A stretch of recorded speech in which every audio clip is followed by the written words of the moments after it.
it ended up costing me over $150,000. That's sort of when the light bulb went off. We help foreigners who are buying or building property in Mexico to hedge against that currency risk by eliminating all of that risk.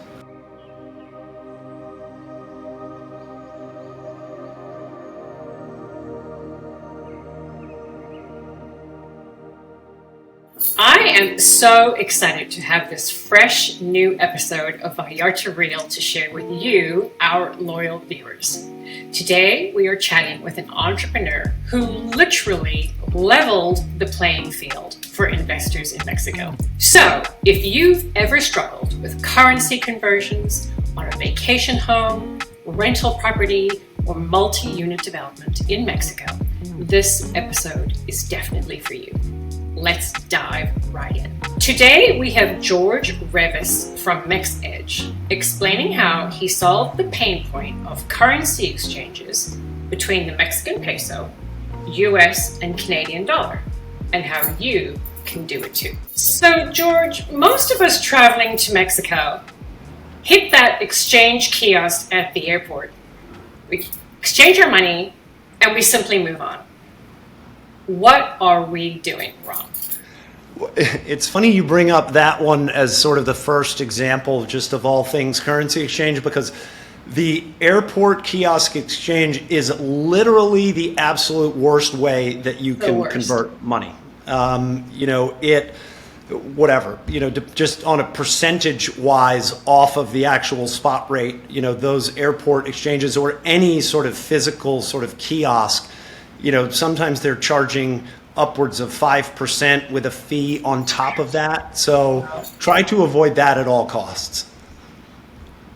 Wow. So from what you're saying, there's actually quite a spread between the rate that banks might charge us and the actual posted exchange rate of the day that we could see on an app. And then that tipo cambio, the local exchange rate that's used in shops and restaurants and curbside takeaway. Why don't banks want us to know this? So let's just define a couple things, right? You have what's called the spot rate first, okay? And the spot rate is also known as the mid-market rate. So you have the spot rate, and then there's always the buy and the sell above and below that spot rate.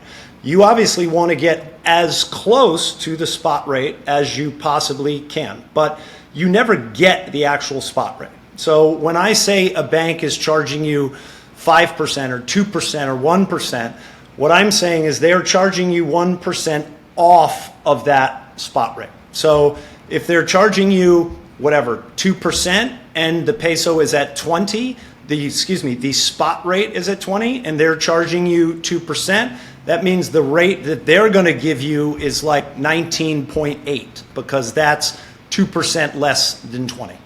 Does that make sense?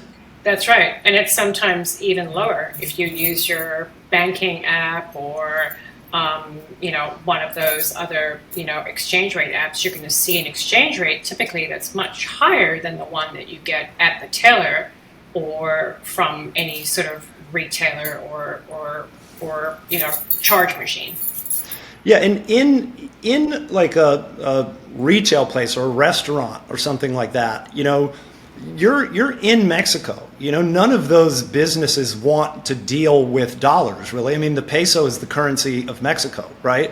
They will give you the option to pay in dollars because they don't want to refuse your money, but they're also going to give you a terrible exchange rate. I mean, if the peso's at 20, they might be giving you 15 or 16 for an exchange rate. So you want to avoid using US dollars in Mexico as much as possible. It's not the currency. The Mexican peso is the currency. So that's right. Avoid using dollars if you don't want to get ripped off. That's a great tip for travelers. So you've developed a whole business around currency exchanges and helping people who are in Mexico, maybe using Canadian or US dollars and wanting to transact in Mexico where their currency or their money is exchanged into the local currency, which is Mexican pesos. So, what was the aha moment for you when you realized this spread, this solution, this currency conversion was actually a business?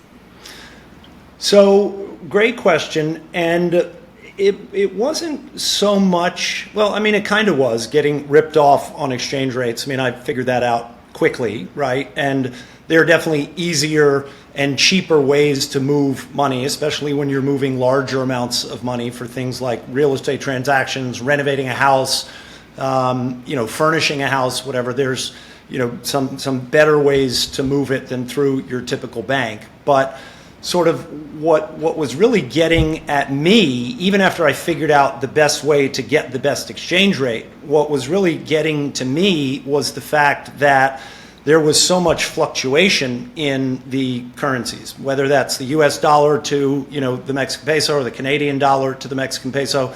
Currencies are alive and fluid, right? And they change by the second, literally. So, if the dollar's at 20 to 1 against the peso right now, and in 1 second it might be at 19.99 to the peso. And it's very hard to control that, and it can fluctuate dramatically in short periods of time, right? I mean, over the last couple of years, we've seen, a month where the peso has strengthened or weakened against the dollar, upwards of 10 to 15% in as little as a month, right? So that was my biggest challenge. Just some background on me. I was a developer when I moved down here and started developing some projects here in Sayulita where I live. And, we would put together our numbers for what we thought something was going to cost, a construction project was going to cost. And one of the last projects we did, when we were crunching numbers, the peso was at 22. And we thought we were being conservative by using 21 in our pro formas.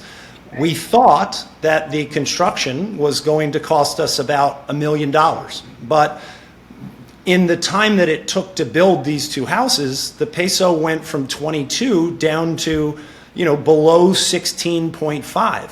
And it ended up costing me over $150,000 sort of in unforeseen currency fluctuations. And that's sort of, really when I started paying attention, because I had lost so much money. And I basically set out to find a solution to that fluctuation, a way to hedge against it, or a way to lock in a specific exchange rate so that, no matter what happened to the peso, during the construction of my project, I was protected. That's sort of what we did. And we found products to do that, simple financial products to do that. The problem was getting access to those financial products.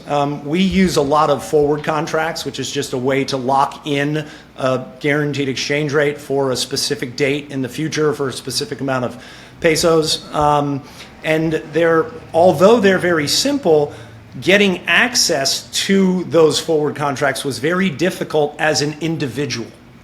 It's super easy for corporations to get access to them, but it was very difficult for individuals like me who were building here to get access to them, because it sort of exceeded the risk appetite of the bank. The banks just didn't want to deal with individuals. They're busy dealing with corporations doing, 10, 20, 50, $100 million a year, and then I come along and I'm like, oh, well, I'm building, a one-time $1 million house. And they're just Right. like, yeah, that's not really what we do. And, I'm lucky that we found a banking partner that was willing to work with us, with me for my company when we were building here.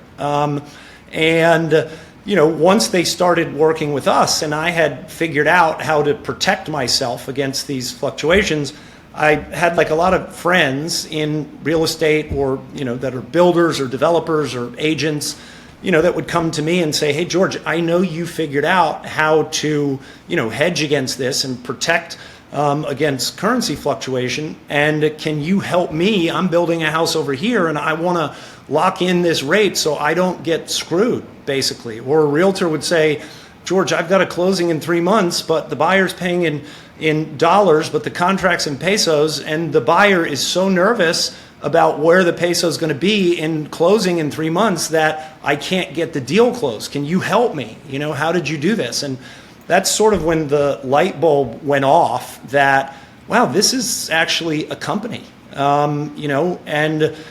What started as a solution to a personal business problem that I was experiencing turned into MexEdge. And we started MexEdge about, 2.5 years ago. And over that 2.5 years, that's all we do now is we help foreigners who are buying or building property in Mexico to hedge against that currency risk by locking in a guaranteed exchange rate for an extended period of time so that no matter what happens to that currency fluctuation, you always know in your home currency when either you get to the closing table or when you finish your construction project, you always know exactly what it's going to cost in your home currency, therefore basically eliminating all of that risk.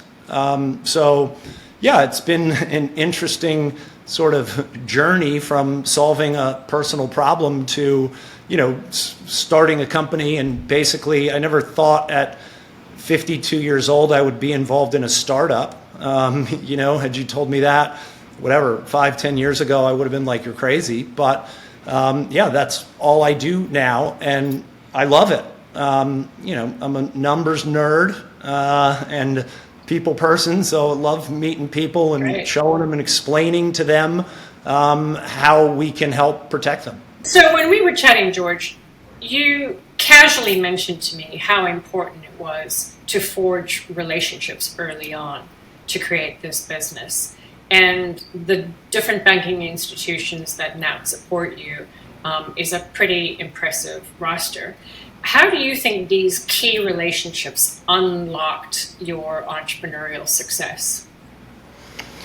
Well, without our banking partners and our banking relationships, we never could have done it, right? Our banking partners are the ones who are providing these financial instruments for our clients. So, it was, instrumental in what we do. We don't personally lock in these types of trades. None of it is really done through us, which is kind of an important part because all of the transacting of our clients gets done on the platforms or portals or whatever you want to call them of our banking partners. So what we do is we set up each client their own individual account with one of our banking partners. Depending on the deal, depending on the length of time, we might use one bank, we might use a different bank. We've got 3 that we work with a lot. So all of the transacting gets done through the banks, meaning we don't touch anybody's money. None of the funds flow through me or my company, which we don't want to touch anyone's money either. We don't want to be responsible for that. And that's why these big banks exist, right? But the problem with these big banks or Forex banks is that, like I said before, getting access to them was very difficult. Most or almost all of the banking partners that we still, work with our clients will not onboard an individual unless they come through our company.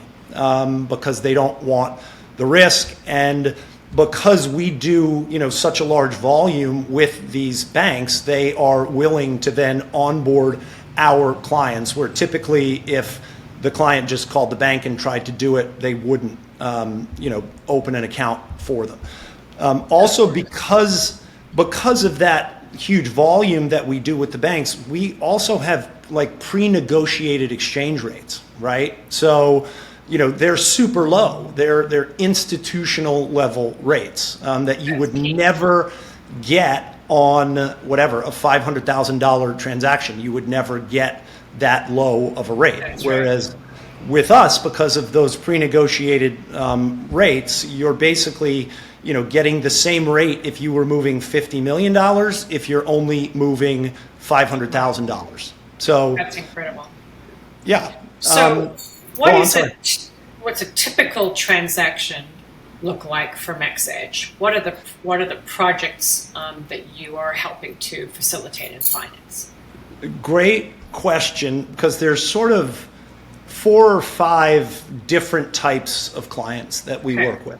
The first one would be somebody, just a straight closing, right? They're buying a already finished house in Mexico City. They sign their purchase contract and they are closing in 3 months. Super easy. We, onboard them as clients. We lock in. Typically, they have a 10% down payment and a 90% final payment. They close in 3 months. We lock in both of those payments. They close and it's easy. That's sort of the first client. The second client that we deal with a lot are people who are buying preventas. You know what a preventa is, but maybe the audience doesn't. A preventa is just sort of, you're buying a pre-sale condo that may not be ready for 2 or even 3 years. And it's different in Mexico because, in the States, if you're a developer and you're building a big condo unit, you go to the bank and you borrow all that money and you build all the units and then you sell the units when you're done. But in Mexico, it's not that easy to get those projects financed. So what they do is they pre-sell the units and then they use the money from the pre-sales to fund the construction of the units, unlike in the States where you would just borrow the money from a bank. So with clients who are buying pre-sales, typically they have sort of several progress payments, right? Maybe they pay 30% down and then they pay 50% broken into monthly payments over 2 years. And then they have a balloon payment of 20% at the end when the project is completed and they have title, or sometimes maybe there's just 4 or 5 progress payments during that process. And those types of preventa sales are the ones where you are really exposing yourself to a ton of risk, right? Because even though a lot can happen to the peso in as little as 3 months, a whole lot can happen over 2 to 3 years, right? So we'll come in and we'll lock in all of those payments at the beginning so that if they have monthly payments, they know exactly how much those monthly payments are going to be going out 2+ years. That's amazing. Right. So for sure. And you're based in this iconic surf town of Sayulita, Mexico. Do you facilitate these transactions for buyers in Puerto Vallarta, Cabo, other investment destinations throughout Mexico? Great question. We work all over Mexico. Right before we recorded this, I was talking to a broker at Engel Volkers in Mexico City. We do deals in Cabo, in Tulum, in San Miguel, in Puerto Vallarta. Obviously, we've done a bunch in Sayulita because I live here. But all over Mexico. I live in Sayulita. I have an office here. I'm here pretty much 8 months out of the year. My kids are in school here, but we also have a place in Mexico City. So I have an office in Mexico City, and I work from that office, maybe 4 months out of the year, 3.5 to 4 months. But, I'm in Mexico all year round, and we do everything from Mexico. However, we're a U.S.-based company because all of our clients are either U.S. or Canadians. And, that's important because we fall under all of sort of the U.S. guidelines as far as money transfers and all that stuff. So, we fall under U.S. rules and regulations, which gives our clients, more peace of mind than dealing with some Mexican corporation that maybe they've never heard of. And if something goes wrong, they're like, well, what do I do? Am I going to be in a lawsuit in Mexico? Right. So it's nice that we're based in the U.S. That's amazing. So I saw a question on a Facebook group page today in Merida asking this exact question. and I mentioned MexEdge in the chat. Thank you. Yeah, because it's exactly this question. I have a long lead time build. Currency fluctuations are up and down. How do I predict or plan for that over a 2 or 3 year potential period? This is such a common question, and it comes up all the time. And that, back to your original question about who are your clients, and that's the first example is somebody just buying a house. The second example was somebody involved in a preventa or pre-sale deal. Right. A third one is someone who is building a house in Mexico. That can take years. So we come in at the start of the build project and lock in all of their payments so that they know exactly what it's going to cost. We also work with developers like myself. It's kind of like a build client, but there's a lot of Americans or Canadians down here developing projects, and they're funding the construction of those development projects with US dollars, but obviously they're building in pesos. It's Mexico, right? Your labor costs are in pesos, your steel, concrete, material costs are all in pesos. So we work with a lot of developers funding in dollars, building in pesos to sort of help protect their bottom line as well. Yeah. And I imagine in that respect, with those 4 categories of client base that you serve, that the real estate agent is often the first point of contact, since they ideally offer the full concierge service to their clients, and they're answering these questions that so often come up. What kind of education does it take for them to feel comfortable with this process and service that you offer? Great question. And, that's half of my job is realtor outreach. I mean, unfortunately, I spend way too much time on LinkedIn and introducing myself to realtors and brokers and explaining our product and asking them, have you ever had currency fluctuation get in the way of your deals? And a lot of times they're like, yes, last week we just had that. And I say, great, well, let's jump on a call. And I, walk them through. We've got a full presentation. I walk them through and explain exactly how everything works. And then typically we also present to, whole offices of agents. I just did one this morning.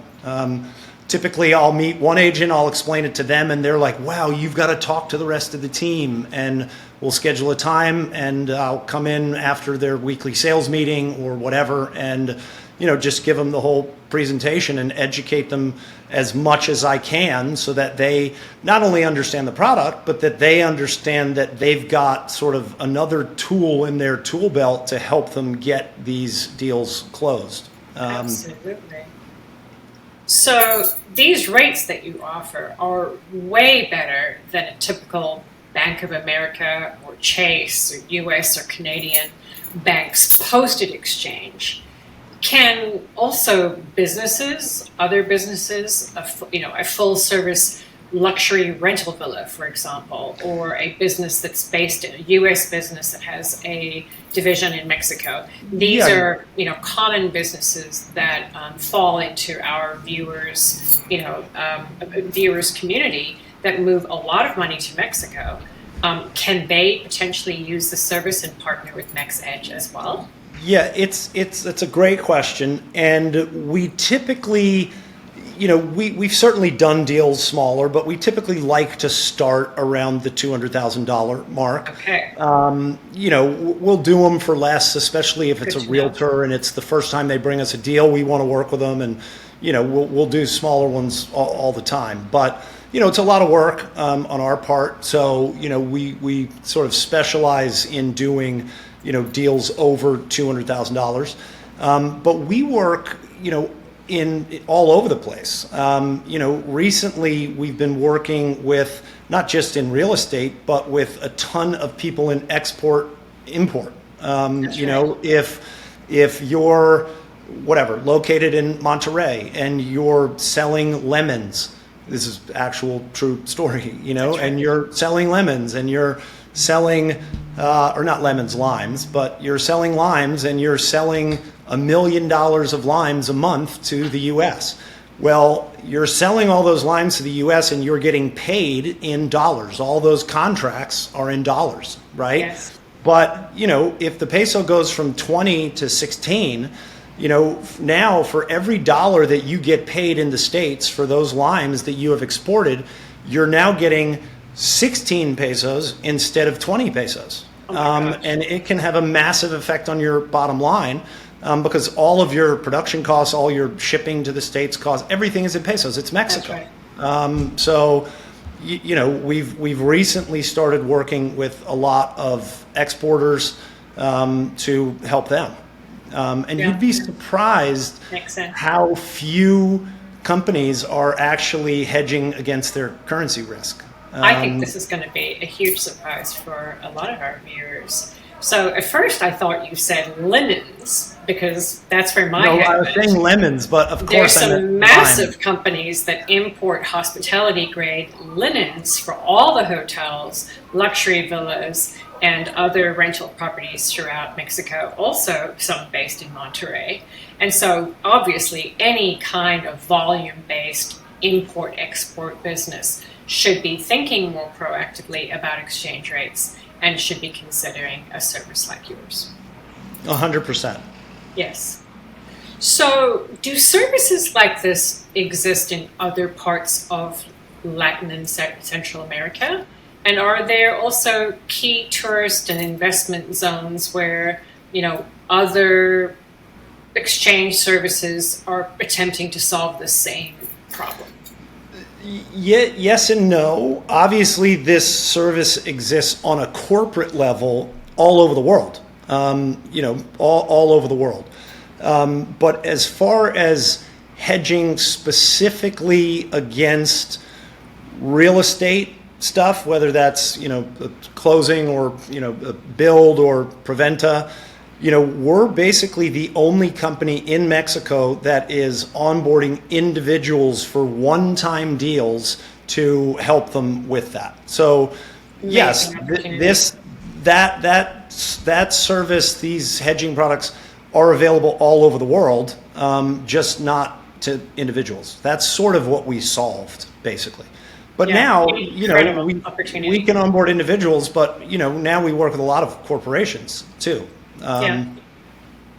Well, you're clearly outlining this massive pain point that anybody who's trading in Mexico, buying even a one-time, condominium on the beach, is experiencing, let alone tourists who, in a very simple way, cross the border for vacation and are confronted by the reality of fluctuating exchange rates. So it's clearly, George, a huge opportunity. When you think about the opportunity to grow and scale and serve more people, what's your big picture dream to grow and scale the business? Another great question. People always ask me, so are you going to, branch out into other countries, and Right. do this in whatever, Colombia, Venezuela, wherever, Thailand. Right. But the Mexican market is so huge that there is sort of no reason to branch out outside of Mexico. I mean, Yes.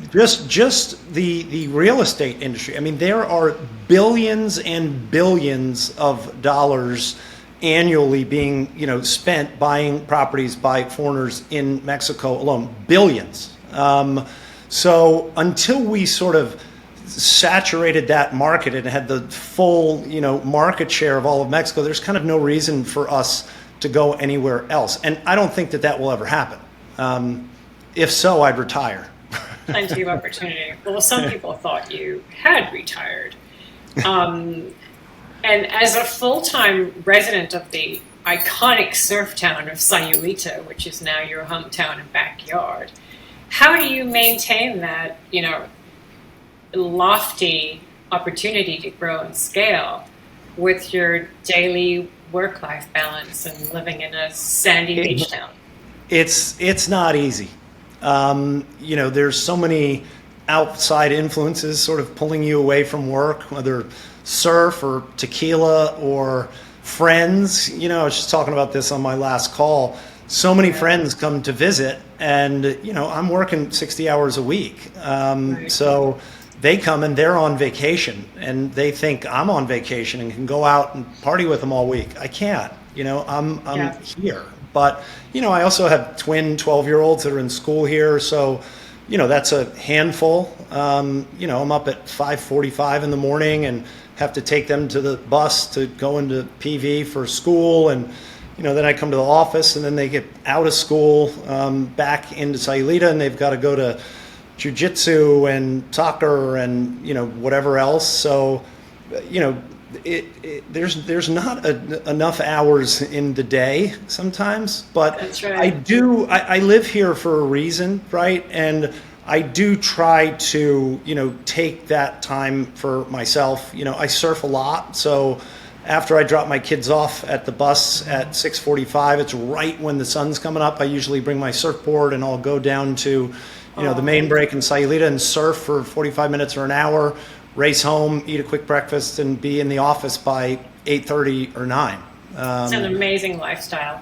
So if I get this right, it's school, surf, and then the work schedule. Yes. So it's not all bad. It's not all bad. And then some tacos thrown in between. Lots of tacos. I'm a taco That makes a lot of aficionado, sense. Yeah. actually. Love tacos. So I checked out the dashboard, the portal basically for your clients for a transaction. And it's so stylish. It's so clean and so simple. I mean, it's easier to navigate than most bank login screens, let's be honest. What was the workflow behind the scenes on the back end to create that? We sort of have nothing to do with that, right? I mean, because it's the banking partners platform, which is also why they're so good. We chose good banks that have easy to use platforms. And B, if it were, up to us to sort of create this whole platform, it wouldn't look nearly as good as the ones I was showing you the other day. And that's why we choose to work with those banks where it is super easy and you can do 90% of it online. And yeah, it's easier than most of the bank apps. Well, I can confirm it's so simple and so stylish and so nonsense. So no nonsense. I mean, I'm applying for a mortgage this week, and the complex, dashboard to that portal to upload documents is, crazy making. It's mind numbing. So you would think that doing a transaction like this could be complicated, and that you would need a lot of hand holding along the way. But it does look like it's a very simple thing. How else do you provide alongside support through the whole lifespan of the transaction for clients that are working with you? Yeah, so we basically hold their hand from start to finish, right? As easy as the platform is to use, a lot of people just aren't, we have a lot of older clients who are coming down here to retire. Maybe they're not tech savvy. Not that they're not smart. It's just, I can barely keep up these days and I'm 52. So, we come in at the beginning of the whole process. We help them open the accounts. We help them fund the accounts. We help them lock in their future payments. We help them if they have, a spot trade that they're doing, and a spot trade is just a trade at that moment versus locking something in the future. We help them with that. We help them set up all of their beneficiaries, and a beneficiary is just someone that you're paying money to in Mexico. And basically, we have to do that because we don't want them sort of having a bad experience, right? I mean, if they enter one number wrong when they're using the platform and the wire gets delayed and the payment is due, that creates headaches for everybody. So, we're just there to help facilitate it from start to finish. I mean, basically, the clients are never even on the platform without me on the phone. And I spend hours on the phone with every client, and they're sharing their screen with me because we don't have access to their accounts, right? It's their own private login, password, all that. So they have to log in, then share their screen with me. And once they're logged in, we're literally saying, okay, go over here, Deborah, click this button. Now we're going to input your beneficiaries and we're going to double check everything. Now go over here and click this button. We're going to convert $100,000 and we're going to schedule that as a payment. All of that is done with us on the phone for every single transaction. Then once the wires or payments have been sent to Mexico, we're tracing those wires and providing the wire confirmation forms because that's a huge service. Yeah, it's funny, this has happened twice today. Inevitably, we always send wires. We know that it's been received, and whoever's receiving it, the developer, the notario's like, no, we haven't received it. And I'm like, really? Right. So we go online, we download the CEP, which is sort of the Mexican banking system's formal wire receipt, and we'll download that and we send that to the client, who then sends it to whoever they sent the payment for. That's right. And it's like, well, here's the CEP form, and miraculously they're like, oh yeah, we found it. Awesome. Right. But, yeah, that's what we do behind the scenes. Who has not had that experience?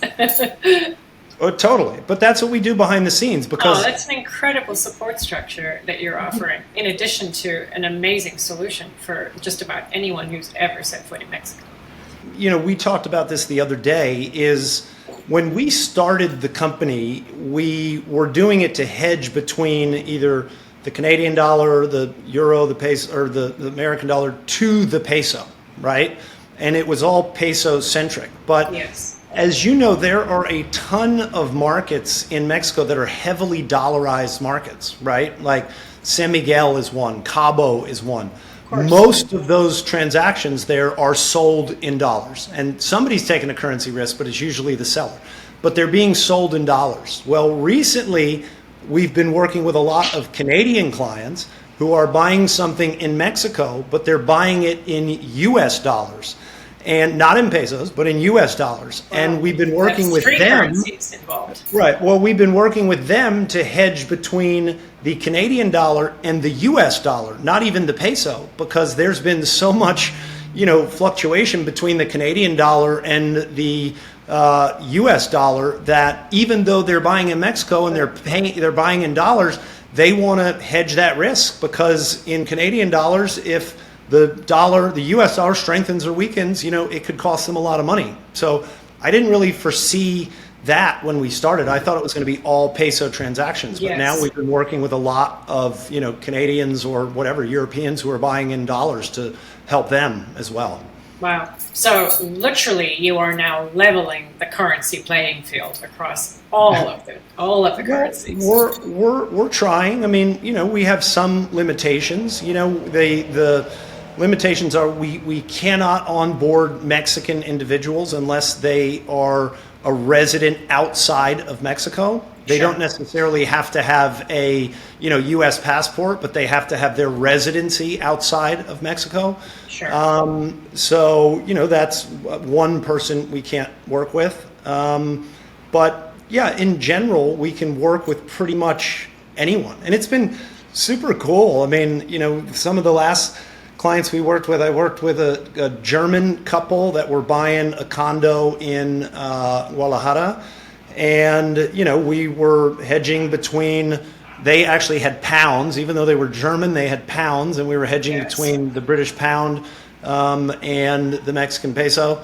And it's just cool to be able to meet people all over the world who are all sort of like-minded too, right? They all love Mexico and they want to live or be in Mexico. And I like meeting people like that. Yeah, just drawn to the communities like we are to live, work, and play here. Well, I just can't thank you enough, George. I mean, this is so mind-blowing for so many people and so inspiring.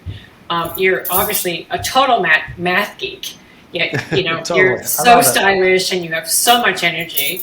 It's obvious that you have just bootstrapped this business together and, committed, hundreds and thousands of hours to creating this entire business model. Just an incredible solution to a problem that we all face. And I can't wait for our next chat together. Thank you. Awesome. Thank you so much for sharing. No, I appreciate the time for sure, Deborah. It's been great doing this and great getting to know you. So thank you very much. I bet you're now rethinking every dollar you convert into pesos.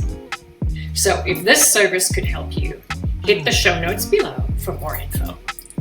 This is just one way we are telling the stories of art, design, and architecture, and keeping Vallarta real.